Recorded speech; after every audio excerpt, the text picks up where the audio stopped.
Hello everybody. I'd like to do a review on a knife that I bought for the purpose of comparing it with other knives, especially for the steel, because I needed a steel in D2. And I found the real steel Bushcraft number 2 for a bargain in a army surplus store. So this is how I got it, so no unboxing or whatever.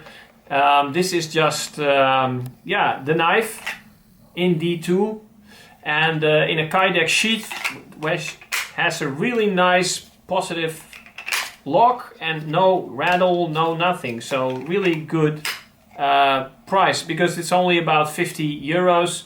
I guess you can get it cheaper in the United States, for instance, but it's around that $50 mark there if you buy it like this. Now it comes with a belt clippy thing. It wasn't on this knife anymore. I think they threw it away or they lost it or whatever. Yeah, so this is how I got it. So let me put it on the table and then we have a closer look.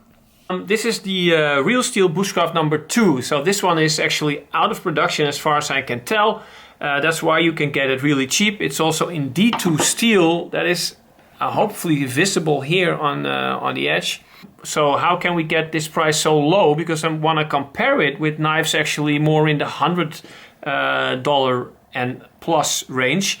If you consider that this is made in China, a very low wage country, and that they saved on everything that they could. So it doesn't have a wooden handle, it doesn't come with a nice leather sheath, it has G10 handles. So basically, you know, they saved on everything but the steel.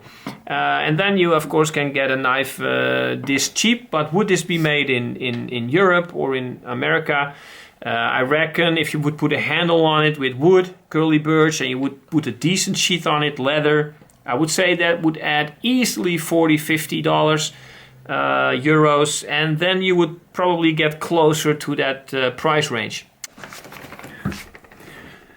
Okay, so here is the Bushcraft knife, real steel, Bushcraft number 2 on the table, and just for reference I have my Feldkniven F1 and my Mora Companion on the table, just so for some reference you can see that the blade is a little bit thinner than the or less height than the Feldkniven, but it's a little bit bigger than the Mora knife, who has a little bit more tapered point. So this is, you know, like a bit of a spear point more.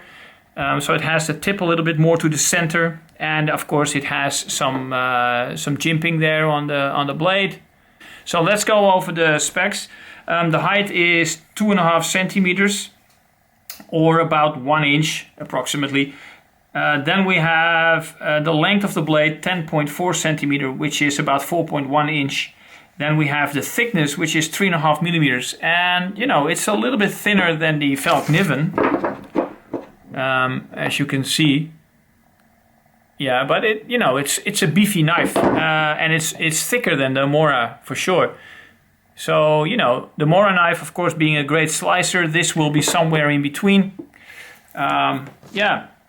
Then we have the handle is about 11 centimeters. I have relatively big hands, and when I grab it, you can see I can still have a little bit of space front and back. So yeah, nice. I mean, it's good enough, and it's got enough volume to the handle to be comfortable. So I would say, yeah, people with bigger hands, this is a pretty decent handle. It's not as squared as the Feldkniven, which I don't think is a really comfortable handle, but you know, it is functional. And the Mora, of course, more rounded and rubberized, is really nice, but a little on the thin side. I would say that this handle is has a little bit more contour. I don't know, feels nice and smooth. What else can I say? It's about 180 grams, which I think is pretty decent. I know some knives are 200 grams and some of 160, so it's nice in between, I guess, in all that bushcrafty, knifey thingy. You know, it's doing all right. For D2 steel, I don't know, you get a full tank construction. That is nice, and it's got a 58 to 60 hardening. So that is it about the specs. Now, what I can tell you about this knife is that the finish on this thing is incredible. there is literally nothing I can find. I'm going to compare it with 3 other knives, and especially with different steels. So this is D2, and I also want to use the Casstrom number 10 with Sleipner. I also want the Nordic Knife design with 80 chrome V2 steel, and the Joker, forgot the type, the L something.